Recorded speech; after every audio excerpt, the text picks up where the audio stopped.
I'm sitting here with Shannon Marshall. My name is Allison Armstrong, and today we're talking about her transformation and journey through addiction and into recovery. So, glad you're here, Shannon.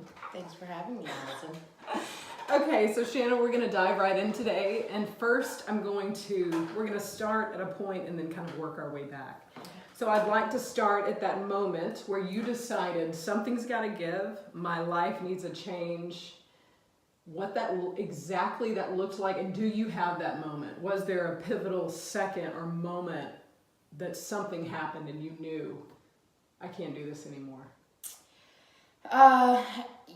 Yes. And I mean, actually there's a collection of moments, because there was a long time before I actually got to the point where I could really start to focus on quitting, the drinking and depending on prescription drugs. And there was probably a good year and a half before that point. Before you actually quit? Well, before I started the process of really quitting, because for me, I didn't get it the first time. So there was the, God, please, I just don't want to do this anymore. But, and I would have those thoughts every day, and they would build every day. But it was just so big. And so, as it got worse, there was that one moment. There was the moment, I remember pretty distinctly. I was in my bedroom at our house, and I remember just kind of looking up to the ceiling as if I was just talking to God and saying, I feel like you're trying to talk to me. Mm-hmm. I don't even want to be your friend. Mm-hmm. But I feel like I need to have a relationship with you. And so if that is what's supposed to happen here, then please just give that to me and give me that desire. But I mean, in his face, I said, I don't want to have anything to do with you. I don't want to be your friend. So you're going to have to really push this car if you want it to go. Yeah. And that happened for me. That's amazing. In honesty. It's divine beyond measure, but I say that with caution, because even though that seed of hope was for sure planted that day, that was just the tip of the iceberg. That was just the beginning. It was the hope that I had not had at all. The thought that maybe something could be different. That I could be different, that I could feel secure in any way, that I could that I could live without shame, that I could actually live a different life. Like, I didn't have a real idea of what recovery looked like, but I just knew I didn't want to be where I was. And I had tried all of the different things to change it. Mm-hmm. And every day it was like I would go through this cycle of, it's fine, I'm just going to stay the same. And then I would wake up and I would fall, and I would say, today, not today. And then, the windows of time got shorter and shorter between when I would use and say that prayer. And, so, and then it just became an all-day cycle where I just used all day. Mm-hmm. And I've heard you've told me in the past that you went to AA meetings drunk. I mean, for sure. You were, so you say you were kind of trying these things, but really still in the grips of addiction. Yes, and I think every single day, and I went to, let's be clear, noon meetings, drunk. And it's not funny. It's not funny. I mean, there is, I think, God provides a little bit of levity when looking back onto some of the things that you've gone through. But that's what prepares us, I have found, to share with other people. And, yes, I would I would go in there and get the 24-hour trip every 24 hours. Yeah. But I think that more than anything really kind of represents when you're deep down in this dark hole, the kind of just grasping for hope that you want. And,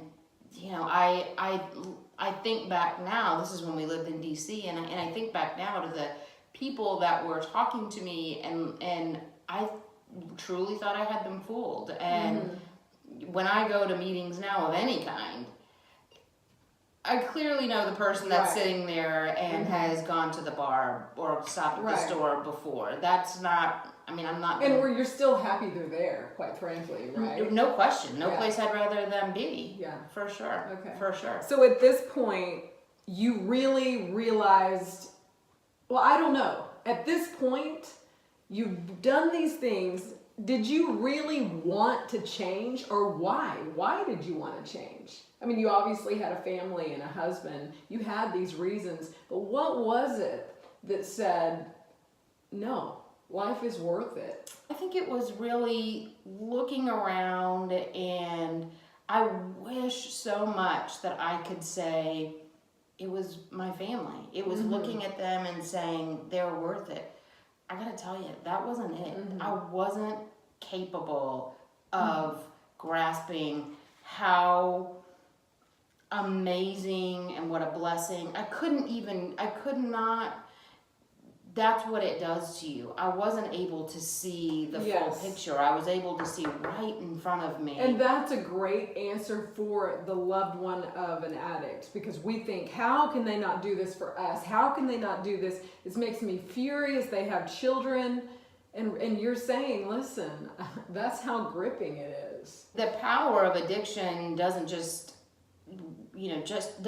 affect the addict. I mean, it was, I was able to manipulate him into feeling bad if he was suspicious and making him feel guilty. And that plays on the emotions of the enabler. Okay, yes. Now, here we are, and you have made a turning point, and you are walking forward, and you're using tools. So what did that next, and you're how long have you been sober now? A little over 3 years. A little over 3 years.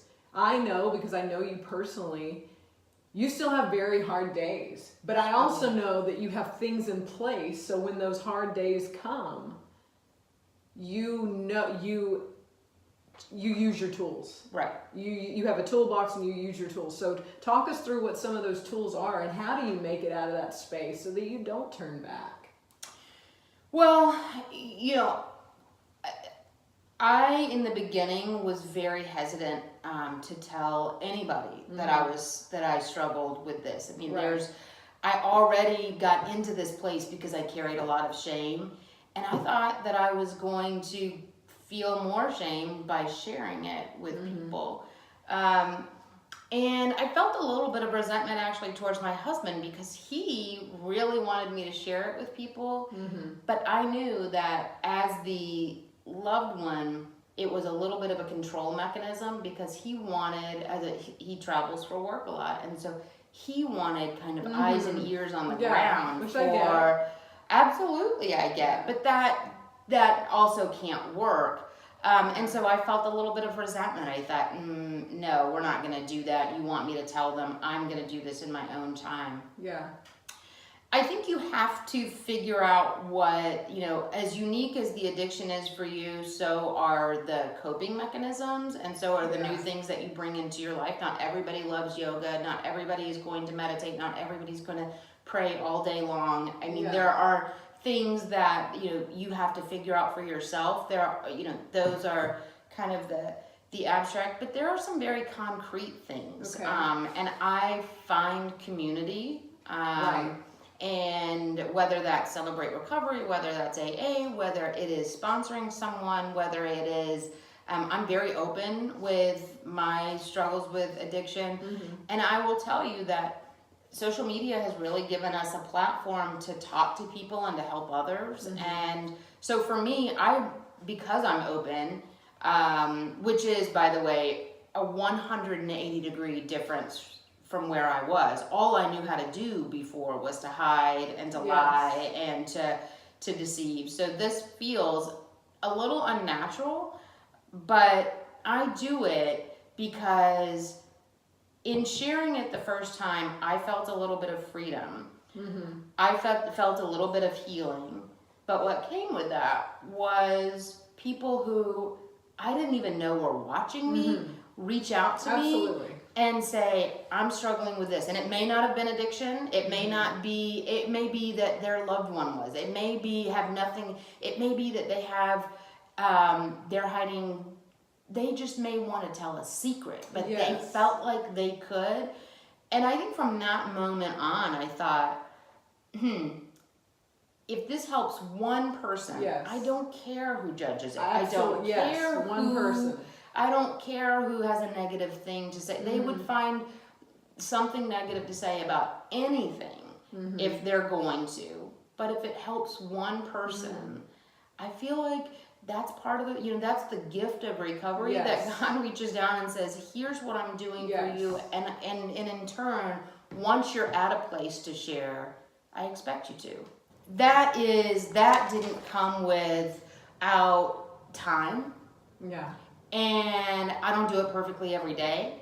I will say that when you talk about some of the keys, and we've talked about this before, but something you mentioned earlier reminded me, not everybody has an incredibly supportive family. Yeah. They may have somebody who says, I want you to stop drinking, but that's not my problem. Right. In my case, an extraordinary blessing has been my husband. And he made, and this is from somebody who did not have a personal relationship with God at the time that, all of this devastation was happening. When all of this came to a head, and we were kind of looking at each other face to face, and he said two things. One, I'm crying, but I'm trying not to. I'm apologizing, and he said, it never occurred to me that your grief wasn't as important as mine. And that gave me permission to grieve, because I was dealing, he was grieving, but so was I. And acknowledging that and feeling that we could at least come together and be comfortable in that sense. But also, he said, and has maintained this, I will never throw this into her face. I will never remind her of those actions. I will never come back and say, remember when. And he hasn't. And that is a marriage tool that everyone needs. I don't care if you're. Now, we may do everything else wrong. Well, but that one you nailed it. No, we but do practice that one. So many husbands and wives, we hold a grudge. And we say, well, the last 10 years you put me through Hades, for lack of a better term. But no. When you both realize that, number one, you've been rescued by the Lord, both of you. He looks at us the same. We both need God in every extreme way possible. He's allowed us to be on this planet and be his children and be blameless, and that's a miracle. Once you grasp that, then you're like, you know what? I'm no better than you. Let's start today together and move forward, and that's what you've done. So since you have done that, what does it look like now? What's the difference in your family now as it was? Well, I mean, there is no comparison. One of them was a walking dumpster fire that I created every single day. And it was a lot of chaos and creation of anxiety for my kids and my husband. I mean, it was turmoil. We value moments of peace. We value and we place emphasis on talking at our dinner table. But we also, I would say that when recovery when you come to the place where you decide that you want to get better, and let's just apply it to drinking. Somebody says, I want you to get sober, and you say, I'm ready to get sober, and you get to that starting point, you already want to be at the finish line. Because you've decided, like, I'm gonna put the drink down, and we tend to, and I feel like this is a mistake that I certainly made, but that others I watch all the time make. I want to be at the finish line, and just like having kids, just like marriage, you don't. That's not the joy of it, and really, there are gonna be, if you can say, like, I'm acknowledging that there are going to be mistakes that are, happening along the way, but we're in this together. I feel like that's probably the best description of what we try to do. And sometimes it's just walking past each other and doing a little proverbial fist bump to say, I'm on your, I'm not happy today, but I'm on your team. And, that's awesome. And I don't know that there was a lot of, we don't even know if were on teams before. Like Yeah. we didn't. That was You were just You were in survival mode. That's exactly At right. least he definitely was. You were in. No question. It's a different kind of mode. Okay, I have one more question for you before we go, for lack of time. My dad always says, life's not always as you draw it up, and sometimes that's the gift. Sometimes that's the beautiful thing. You know, the Lord has walked you through this, and truly it's a miracle, because now you have this beautiful story of transformation, which we all are walking in. We all are in our story of transformation. But my dad brought up, biblically speaking, you have the story, everyone's heard the story of Jonah and the whale, where he spent the time in the whale because he didn't want to go and help a certain group of people. He gets out, and he still didn't. He did go, and he helped them, but he was still bitter about it. And then there's the story of John, who also went through just trial and pain, but at the end, he learned from this. It ripped out his futility, like things that were important to him after that pain, they weren't important anymore. So he learned so much because he chose, no, I'm taking the high road, and yeah, I went through pain, but thank you, Lord. He thanked the Lord for the pain. And you too, that's what I see in you. So how do you think we get to the other side? You know, addicts that, man, they are sober and they're still furious about it. So how do you stay in the joy? You know, I try to remember the very small, which are actually huge, but they are the subtle moments where, who knew in that bedroom that that would be the moment I would remember? Yeah. Who knew some of the conversations that I would have that would have been just seared into my heart and my mind? And, you know, I don't know a good answer, and I want to give you a really good answer and something really amazing. Me too. But, you know, I don't know, because every day, you know, I remember a few days ago saying something to you about think about the blessing that I had, and you say blessing, but it was horrible. Yeah. And I said, I remember it as being horrible, but I also feel, you know, there are certain songs, particularly anything that talks about leaving your flock and going and getting that one. I am in such, like, reverence for God to say, you're that important to me. And I want to give you the tools to help the other person feel as, they see me being used as a vessel to come pull them. And that's the way God works. That is. We don't want to see it that way, but that is the way He uses people for community to reach out. So, well, thank you for sharing your story. You're welcome. Thank you for having me. All right. We'll see you next time on this episode of Allison's Addicts.